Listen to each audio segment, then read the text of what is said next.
Benarkah kemenangan Ahmad Lutfi merupakan buah dari dukungan Joko Widodo dan benarkah Ahmad Lutfi akan bertemu dengan sejumlah tokoh di Jakarta termasuk Presiden Prabowo Subianto?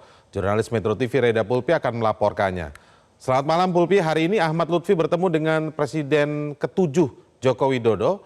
Apa isi pertemuan mereka? Iya, Indra, dalam pertemuan yang kurang dari 1 jam, mungkin hanya sekitar 45 menit di kediaman Jokowi di Sumber, Surakarta.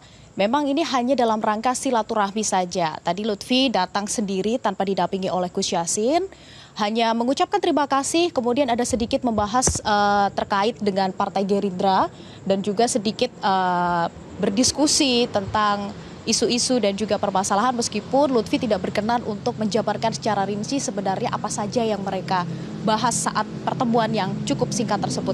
Tapi yang jelas usai dari bertemu dengan Jokowi, Lutfi juga memang menyebutkan kepada media akan bertemu dengan Presiden Prabowo meskipun belum tahu kapan dan di mana. Tapi informasi dari tim yang kami peroleh saat ini, Lutfi ini posisinya berada di Jakarta meskipun belum ada informasi akan bertemu dengan Presiden Prabowo pada hari ini, besok atau kapan dan di mananya. Ini juga masih belum ada informasi, bahkan ketika kami coba untuk menghubungi Ahmad Lutfi juga belum ada informasi kapan dan ini masih dalam proses rencana untuk bertemu dengan Presiden Prabowo. Indra. Ya, Pulpi, kemenangan Ahmad Lutfi ini menjadi kemenangan yang bisa disebut mengejutkan karena mendobrak dominasi PDI Perjuangan yang selalu menjadi pemimpin begitu ya di Jawa Tengah. Berdasarkan pengamatan Anda, apa yang menjadi penyumbang kemenangan bagi Ahmad Lutfi? Indra, kalau kita bicara tentang bagaimana dominasi suara PDI Perjuangan di Jawa Tengah atau yang sering disebut sebagai kandang banteng, ini memang selalu menjadi hal yang menarik. Termasuk apakah suara atau dukungan dari Jokowi dan Presiden Prabowo ini juga berpengaruh besar atau tidak. Tapi perlu kita lihat bahwa sebenarnya Ahmad Lutfi ini bukanlah nama yang asing bagi warga di Jawa Tengah. Sudah pernah menjadi Kapolres di Surakarta, kemudian menjadi Kapolda di Jawa Tengah. Tentunya masyarakat Jawa Tengah sudah tidak terlalu asing dengan nama Ahmad Lutfi. Selain itu, kalau kami menilai, melihat dari awal kampanye yang berjalan sekitar 2 bulan, bagaimana keluasan Lutfi ketika bertemu dengan warga, menyapa warga, ini tampaknya ada improve begitu dari hari ke hari. Ketika pertama kali kampanye di Jawa Tengah, kami tidak bisa memungkiri ya, sejujurnya melihat cukup ada jarak dengan masyarakat, kecanggungan.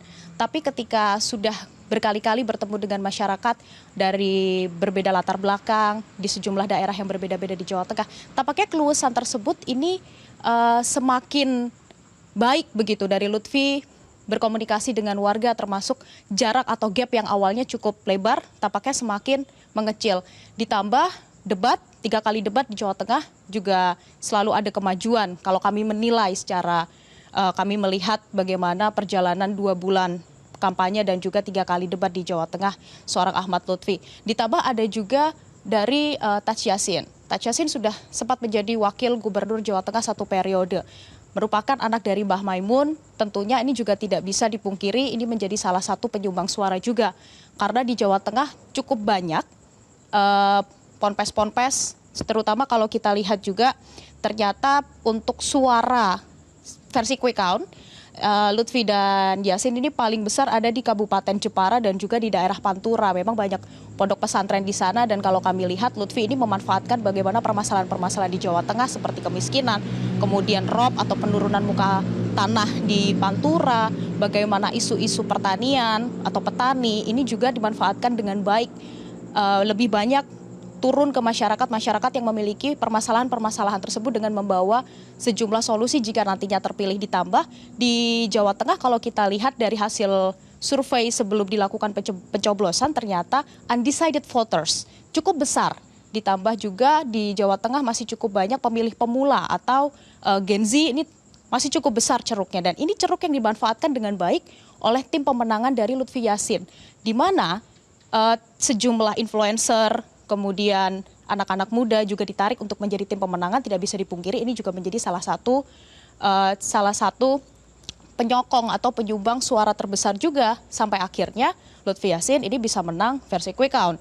Sementara kalau kita lihat dari hasil survei elektabilitas di awal pertama masa kampanye, Lutfi Yassin memang unggul dibandingkan Andika Hendi. Namun sering berjalannya waktu, ada sejumlah lembaga survei yang memberikan angka lebih besar kepada Andika Hendi meskipun tipis. Namun nyatanya saat ini hasil quick count, Lutfi ini sudah lebih di atas 50% meskipun belum mencapai 60%, namun ini termasuk angka yang bagus begitu.